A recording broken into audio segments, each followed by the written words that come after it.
Hello and welcome to a Pick Up Sports Talk Fantasy Clip. I'm Brandon Schiffman. Spencer, I have a question for you. Yep. It's between it's about the Dallas Cowboys backfield here. It's Tony Pollard and Ezekiel Elliot. Who do you think is their RB1 and who is startable of the two, if not both? I mean, I'll tell you this much. It damn sure should be Tony Pollard. He's a much better runner. He proved this week when he was the only back. He ran for 130 yards and 3 touchdowns against not so bad Bears defense. I know Quinn was gone because they traded him. So it should be Pollard. And I said this last year. It should have been Pollard for the last year and a half. They're going to keep giving the ball to Zeke. And here's why. There was that whole situation, for those of you who don't know, a few years ago when Zeke was running in Cabo saying he's not playing for the Cowboys unless they pay him. It was a power struggle between him and Jerry Jones, and somehow Zeke won.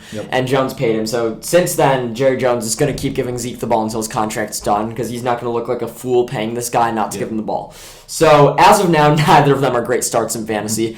They're both eating away at each other's production. Yeah, exactly. And they're on bye this coming week. In an ideal situation, the Cowboys go for the wins and make Pollard their number one back. In that scenario, you play Pollard. Yep, for sure. And if it stays split, you're not going to want to play Zeke because he hasn't been great and Pollard's only getting better. So I think the better one, the one I'd rather have on my team is Pollard because the potential's there. For sure. And I don't think there's any scenario where Zeke gets more carries than he did at the beginning of the season, only the same. If he gets the same, both are bad. If he gets less, Pollard's going to be the guy. Realistically, though, from a football standpoint, outside of fantasy, Pollard should be the number one back. He's more versatile. I know he's less of a bell cow, but you'll still have Zeke. And in the week Zeke's been out, he's been much more productive than Zeke has been in years. Yeah, so I just want to quickly start with Pollard. Week 3 against the Giants, which was the week Zeke played, Pollard had 13 carries for 105 yards.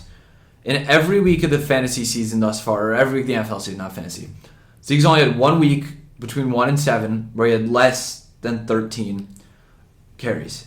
Pollard outran Zeke in that week, like Zeke's highest week, by like 45 yards.